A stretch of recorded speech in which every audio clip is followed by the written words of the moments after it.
Hola a todos, hoy en Diálogos entre Libros les traemos novedades que no pueden perderse. Una entrevista exclusiva con el escritor y dramaturgo hondureño Juan de Dios Pineda Saldívar. Además, en el segmento Análisis Literario conoceremos a un autor hondureño. Además, una entrevista exclusiva con el coordinador de un concurso de poesía que estará muy interesante para ustedes, Nelson Ulloa. No se lo pierdan, iniciamos. Y mientras yo continúo disfrutando de una grata lectura en la librería universitaria, preparamos para ustedes una entrevista para que conozcan más acerca del dramaturgo y escritor hondureño Juan de Dios Pineda. Génesis, vamos con vos. Muchas gracias por seguir en sintonía de Diálogos entre Libros. Hoy me acompaña el maestro Juan de Dios Pineda Saldívar, quien es un escritor y dramaturgo hondureño. Maestro, bienvenido. Muchísimas gracias. Estamos muy emocionados por tenerlo hoy con nosotros. Para nuestra teleaudiencia que tal vez no sabe, el maestro tiene más de 30 años de vivir en Alemania, pero hoy está aquí en su país natal porque vino a presentar su libro Estaciones a la deriva.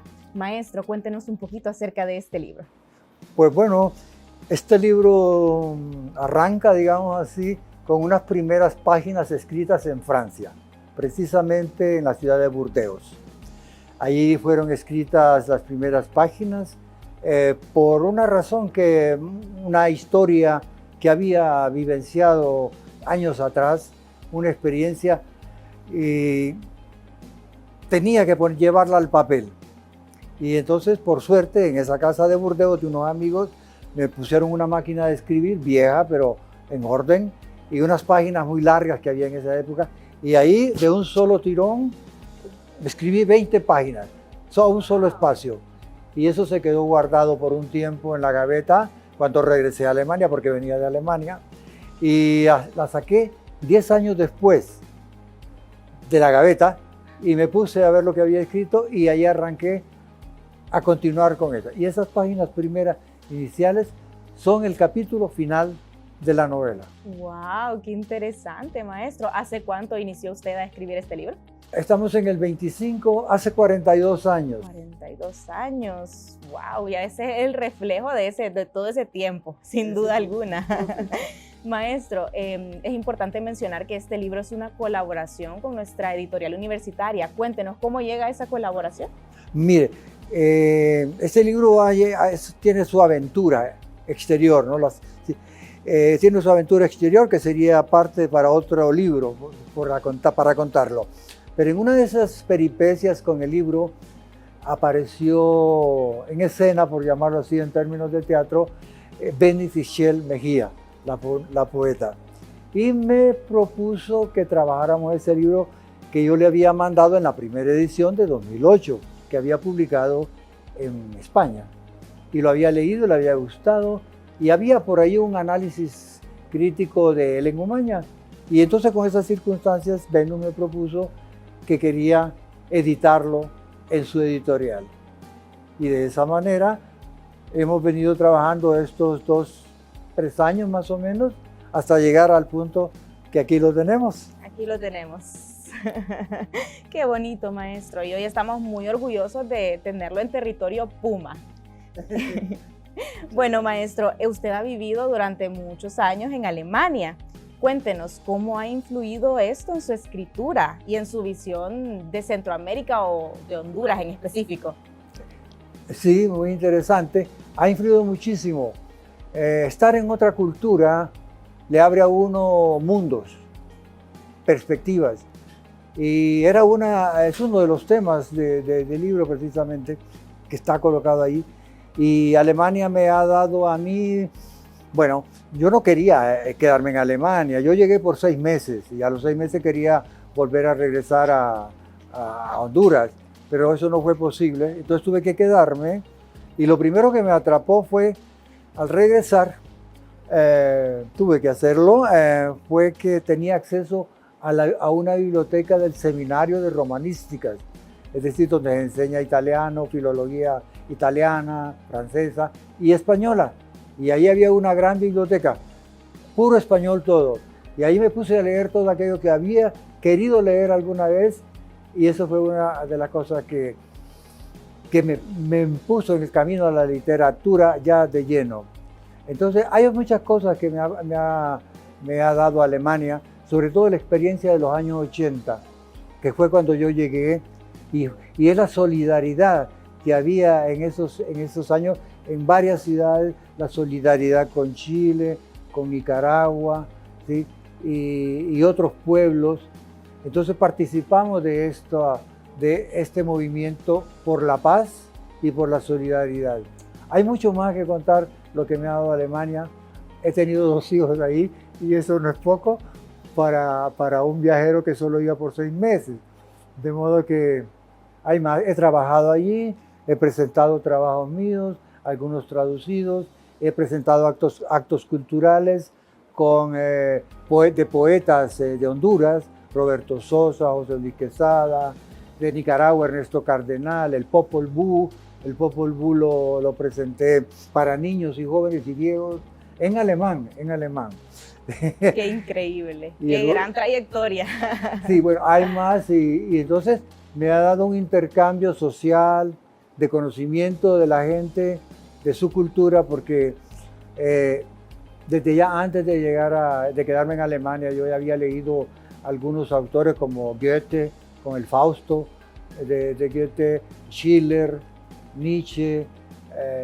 Entonces, y al estar allá, aunque yo no leo literatura allá, pero cualquier otra cosa de literatura científica, psicología, que me interesan mucho, eso sí lo leo completamente, pero no literatura. La literatura prefiero leerla en mi lengua, aunque sea alemana, porque leer literatura alemana no me gusta ir allí, esos trancos donde algo se me escapa, ¿no? Porque la lengua materna, y yo entré muy tarde con el alemán, entonces prefiero leerlo en español. En español. Sin embargo, Alemania ha sido una escuela para usted, por decirlo de así. Vida, claro, de vida, sí. y también en el campo de filosofía y política y de organización y de orden. Y los alemanes son muy ordenados. Uno ve un poco así eso como muy ordenado, pero no, tiene su lado que uno puede aprovechar el sentido de criterio del orden. ¿Y por qué es el orden importante? Y ellos tienen una expresión muy interesante, tienen muchas expresiones, pero una que es muy interesante es, como dice, Vertrauen ist gut, Control ist besser. La confianza es buena, pero el control es mejor. ¡Wow! Y eso es bueno aplicarlo en la vida diaria. Cositas como esa, entonces me han ido calando por ahí, la filosofía, los románticos, por ejemplo, el movimiento romántico del siglo XVIII al XIX. Me encanta, porque antes de irme yo había estudiado en la universidad, la escuela superior se llamaba, del profesorado, y mi último año para graduarse había que dar unas clases en el IDA, donde se estudia el bachillerato de noche. Y el tema que nos pusieron los maestros, porque éramos dos alumnas, 2 amigas, compañeras, y yo, fue el romanticismo. Y entonces ahí fue la primera vez que yo contacté con el romanticismo alemán. Y allá en Alemania he seguido ese tema del romanticismo alemán a cuenta propia nada más, a puro gusto, para conocer cómo la cultura alemana tiene unas raíces a profundidad. La cultura alemana que conocemos ahora tiene raíces y hay que aprender de eso, cómo ellos tratan sus raíces culturales hasta el día de hoy, incluso sus errores políticos, el más grave cometido en el siglo XX, ellos son honestos con ese pasado y no dejan pasar ninguna anécdota que haya tenido que ver con ese capítulo oscuro que ellos lamentan mucho y todavía les toca, ¿no? Así que de ellos hay que aprender, creo yo que uno puede aprender. Claro que sí, siempre es bueno copiar las buenas acciones. Así Y bueno, la cultura alemana y la nuestra son culturas indudable muy diferentes, muy distintas. Sin embargo, maestro, ¿Cómo usted, a pesar de tener tantos años viviendo allá, mantiene su identidad hondureña, sus raíces hondureñas? Muy bueno, porque nunca me he apartado de mi memoria, desde la infancia, desde mi pueblo natal, desde mi formación en la primaria. La profesora de primaria, por ejemplo, Juana Albertina Hueso, que fue la primera que me introdujo al teatro cuando yo tenía 11 años. Entonces, y así sucesivamente, toda mi formación que tuve hasta irme, ¿sí? Y luego el estudio de literatura, los poetas. Entonces, creo que a mí me ha alimentado espiritualmente, culturalmente, la literatura, la poesía, el teatro y todo lo que tiene que ver con la gastronomía, porque también muy importante, está incluida en mi vida. Sí. Y eso me ha sostenido. Nunca ha habido un día que yo me haya olvidado de mi país. Hay momentos que me han dolido su vida, lo que ha pasado en los últimos años me ha dolido mucho, pero creo que vas a salir adelante. Yo creo que este país va a salir adelante. Sí. Y siempre es bueno recordar nuestras raíces y de dónde venimos. Como buen amante del teatro, no puedo irme sin antes preguntarle sobre sus trabajos dramatúrgicos, maestro. Cuéntenos un poquito acerca de eso. Aquí se usa la palabra dramaturgo, ¿sí? Y se diferenciaría también de autor dramático, ¿no? Autor dramático, dramaturgo. El autor dramático es el que escribe obras de teatro, ¿no? Independientemente si tiene un grupo o no lo tiene. Y el dramaturgo es el que trabaja con las obras de teatro, las trabaja, las conoce, las trata, las cambia y hace esa cosa. Es el trabajo del dramaturgo. En mi caso, yo cuando terminé mis estudios de teatro en Colombia y regresé al país en el año 80, a finales, yo tenía claro lo que quería hacer, los proyectos que quería hacer y por dónde el teatro tenía que continuar. Porque ya antes había tenido una experiencia aquí en Honduras con el TEO, con Rafael Murillo, con el Teatro Experimental Universitario La Merced. Y al volver, yo dije, por aquí es donde hay que ir. Y ahí quería yo desarrollar la parte de autor dramático, ¿sí? No tanto de dramaturgo, sino de autor dramático, pero desde la formación que habíamos tenido en Colombia, avanzada, después de Rafael Murillo, haya avanzado el tema. Y yo miraba por ahí que iba a hacer eso, pero ese era un tipo de autoría dramática, de autor, pero trabajando con un grupo. Te decía al comienzo que un autor dramático no necesitaría un grupo, y hay cantidades así que escriben obras, ¿no? Y luego viene un grupo y las monta. Pero en el caso que yo menciono, era combinar el grupo con la escritura. Y eso no lo pude desarrollar al modo como yo quería, porque tuve que irme del país, Pucha, bueno, pero indudablemente también ha hecho cosas buenas desde Alemania. Entonces, lastimosamente el tiempo es corto, maestro. Creo que podríamos sentarnos acá y platicar toda la tarde. Pero ¿qué le parece si finalizamos con un pequeño fragmento de este libro maravilloso llamado Estaciones a la Deriva? Y en este fragmento quizá se puede ver ese intento, y en todo el libro se puede ver esa influencia del teatro. Está aquí plasmada también.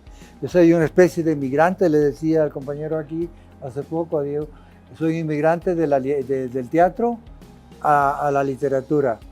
Y este fragmento da una idea de lo que estoy hablando, pasar del teatro a la escritura creativa, es decir, a contar historias. Este fragmento arranca luego de que el protagonista ha tenido encuentros con la migración, es decir, con la policía de migración, y ya está en las últimas, que la próxima vez lo pueden, bueno, mejor leer el fragmento. En esa de dejar pasar la nave de la suerte fue que me cayeron los funcionarios de la legalidad. Eran dos policías vestidos de civil, pero curiosamente dueños de una imponderable amabilidad. Aparecieron de manera imprevista por el Viking Bar y me pidieron la documentación. Enseguida, y en vista de la caducidad del permiso de permanencia, me vi en la necesidad de emprender un alegato con lo mejor del inglés que había aprendido en el colegio. Por suerte contaba con el apoyo de Mr. Barrett, que sin duda influyó en la decisión final de los dos agentes. También con la solidaridad risueña de Tim, el vecino de mi litera, que aprobaba cada argumento que yo les exponía. Así, mi estrategia tenía que dar buen resultado, por el bien de las relaciones entre la humanidad decente y trabajadora. Les dije todo lo que fuera, casi todo, con tal de que no me metieran en el vistoso auto que tenían allá afuera, listo para llevarme rumbo a la granja penal. Les hablé del Mayflower y de los ilusionados inmigrantes que cruzaron la mar Oceana en busca de nuevos derroteros para su vida. Les hice el inventario de las causas de independencia que le dieron la libertad a Centroamérica, destacándoles la que habla de la independencia de Estados Unidos con George Washington a la cabeza. Les hablé de la abolición de la esclavitud como una de las grandes gestas que honraban a su nación. Les pinté un panegírico sobre los años de libertad que se le metieron entre ceja y ceja a Abraham Lincoln, el tenaz y esforzado leñador que llegó a presidente. Por último, les hablé de Walt Whitman y hasta les recité algunos versos de su maravilloso Canto a mí mismo. Nunca había sentido la necesidad de admirar la elocuencia de un Cicerón o de un Juan Crisóstomo, ni de reunir en tan poco tiempo a una cantidad de frases en una lengua que siempre llevaba retrasada en el colegio, pero funcionó. Me otorgaron 10 días de permiso, con todo y sello. Estaba tan contento de haberle hecho el quiebre a las labores agrícolas, por mucho que ame la bondad bucólica de los huertos, que supuse que era el tiempo como máximo que necesitaba para que Mr. Barrett me llamara anunciándome el inminente abordaje. Solo que el abordaje había de suceder en el jardín de su casa del lago, ese día que me sacó del sueño de mi litera. ¡Wow! ¡Qué increíble, maestro! Felicidades por este increíble trabajo y muchas gracias por acompañarnos en este espacio. Muchas gracias a ustedes también por seguir en sintonía de Diálogos entre Libros. Ahora nos vamos con los chicos, quienes nos contarán qué otras sorpresas tenemos para el programa de hoy. Pues mira, Génesis, los estudiantes de la carrera de letras nos tienen preparado el segmento Análisis Literario y yo ya quiero conocer de quién vamos a hablar el día de hoy. Así que Andrea, cuéntanos. Muchas gracias, Cristian, por el espacio. Este día vamos a hacer el análisis literario del poema llamado Bajo la Luna de Joselina Cuello del Castillo, hija del autor del himno nacional de nuestro país. El poema dice así: fue una constelación de ideas cuando encontré a este canto, con trozos de miel y luna de rosa. Después me bañé con el rocío del oleaje del mar, olvidando el miedo y el secreto. Mi corazón oyó las voces y sus manos corrieron por cada trozo de mi cuerpo. Después abrí mis sueños, como las rosas se abren a los vientos, y vino la emoción. Todo fue bajo el cielo, de una tibia constelación de primavera, y la luz de la luna nos alumbró. Para empezar, vamos a analizar algunas de las figuras literarias, empezando por la metáfora. Cuando dice constelación de ideas, nos alude a una gestación de muchas ideas creativas. También podemos ver una metáfora cuando dice con trozos de miel y luna de rosa. Los trozos de miel aluden a recuerdos dulces y la luna de rosa nos alude a la feminidad, ya que la luna se viste de rosa. También podemos encontrar una sinestesia cuando dice me bañé con el rocío del oleaje del mar. Podemos encontrar una sinestesia entre lo visual, lo auditivo y el tacto. Además, esto alude a una conexión con la naturaleza. Cuando dice, olvidando el miedo y el secreto, está diciendo que estamos olvidando el miedo de ser como somos, en este caso específico a una mujer, el miedo de presentarse tal cual somos las mujeres y dejando los tabúes para tomar rienda de nuestra propia vida y mostrarnos tal cual como somos, como un espejo de la naturaleza. Al mencionar el rocío, cuando vuela, está mostrando la fuerza con la que se libera la mujer. Cuando dice, y sus manos corrieron por cada trozo de mi cuerpo, no está hablando de unas manos tangibles, sino más bien de un autodescubrimiento y de una acción espiritual para poder encontrarse tanto como nuestro interior. Y cuando dice, después abrí mis sueños como un cofre, alude a una metáfora donde abre la capacidad de soñar y de vivir tal cual. Todo fue bajo el cielo, de una tibia constelación de primavera. Podemos encontrar un epíteto, ya que está calificando la primavera como tibia. Y la luz de la luna, en este caso, simboliza una guía hacia el amor y el autodescubrimiento. Y sobre todo lo más importante es que la luna, por la tradición, siempre se le ha aludido a la mujer y a la feminidad. Más allá de un análisis técnico tradicional, podemos ver este poema como una reflexión para vernos a sí mismos semejantes a la naturaleza. En este caso, la luna hace una alusión a la mujer y se le asocia a la feminidad. Este poema de Joselina Cuello nos invita a autodescubrirnos y autoconocernos, olvidando los dogmas ya impuestos por la sociedad. Muchas gracias por el espacio.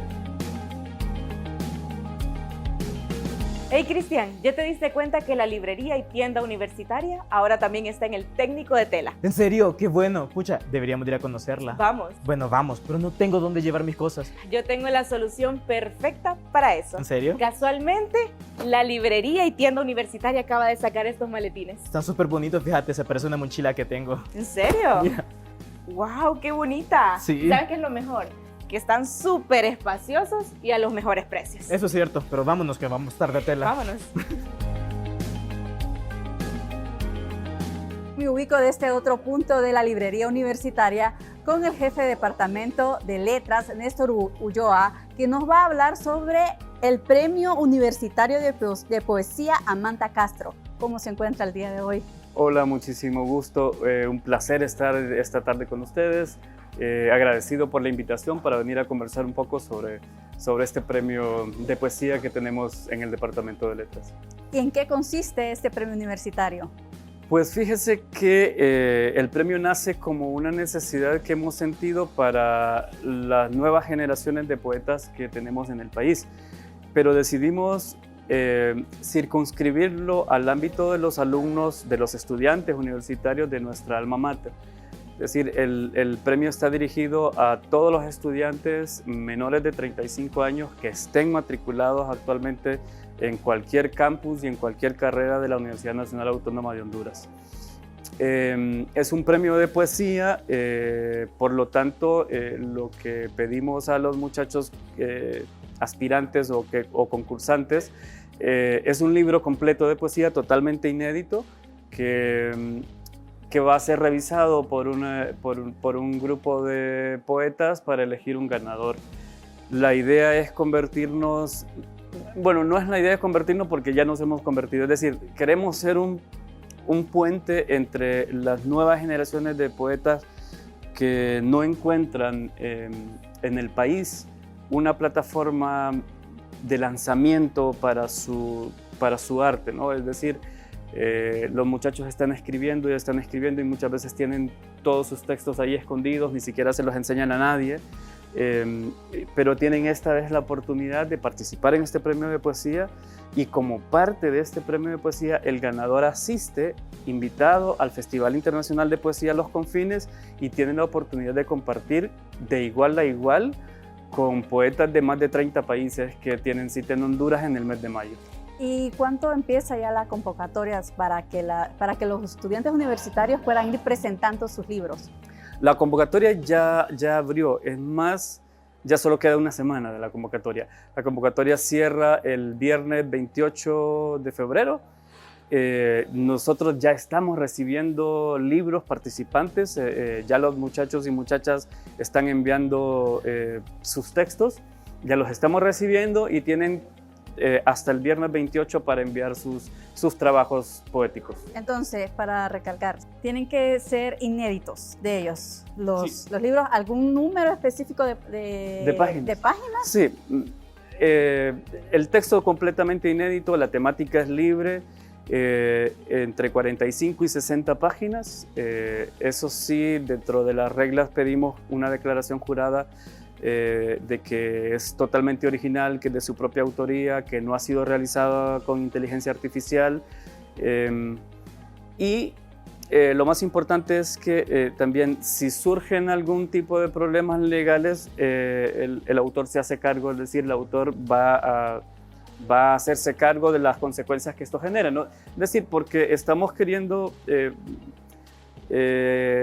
digámoslo de una cierta forma, no se trata de proteger el premio, se trata de proteger el trabajo de creación artística propiamente dicho, ¿no? Es decir, fomentar la verdadera creación, la verdadera creatividad, el verdadero trabajo creativo de nuestros estudiantes universitarios.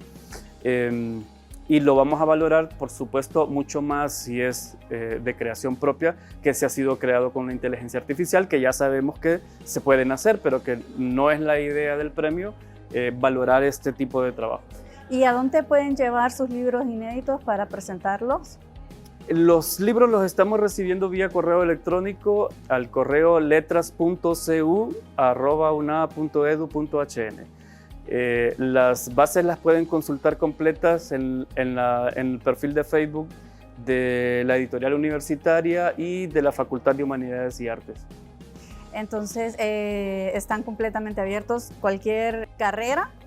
Los Menores de 35 menores años. de 35 años y que estén matriculados actualmente. Y también entran también los campus regionales. Sí, cualquier estudiante de cualquier campo, de cualquier campus de la universidad, de cualquier carrera de la universidad, menor de 35 años y actualmente matriculado en este periodo en la universidad. En la base me imagino entonces que tendría como que enviar su forma 03, que está Se les matriculado, se les pide dentro de la documentación a enviar la forma 03 de este periodo. Sí. Ok, entonces ya saben cuáles son las bases del concurso de este premio que se está llevando a cabo universitario para cumplir las normas del concurso. Y solo un detallito, ¿cuál es el premio que se llevará o cuántos ganadores hay? Buena pregunta porque ya se nos había olvidado. Sí. A ver, el premio consiste en... Tengo que hacer la salvedad. El Departamento de Letras y la Facultad de Humanidades y Artes no es una facultad o un departamento que recibimos mucho presupuesto. Entonces el premio consiste en la publicación de 100 libros. Del libro ganador se publican 100. De estos 100 libros, 25 libros le corresponden al autor como pago por derechos de autor.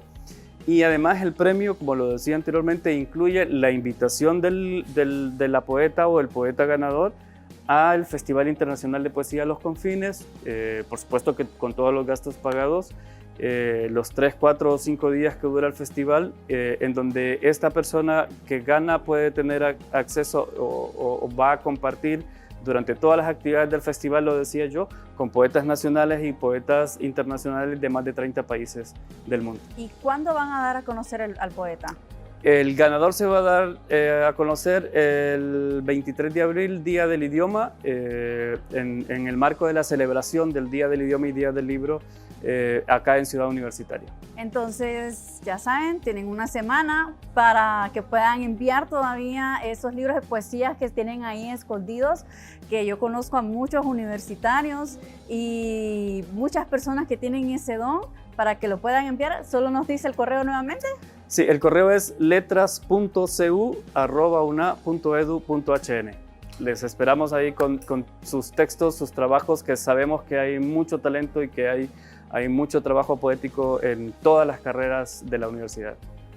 Bueno, ya escuchamos de las palabras del jefe de departamento de letras, Néstor Ulloa, y ahora voy con ustedes, chicos. ¿A dónde están? ¿Qué se me hicieron? ¿En qué punto de la librería están ahora? Ustedes, ya vámonos. Espérate. Bueno, a estos muchachos no puedo sacarlos de la librería universitaria, pero ustedes no se pierdan Diálogos entre Libros todos los martes en punto de las 11 de la mañana y repetición a las 6 p.m. Solo por TV UNA, el canal de la Academia. Ustedes vamos, que tengo que pagar.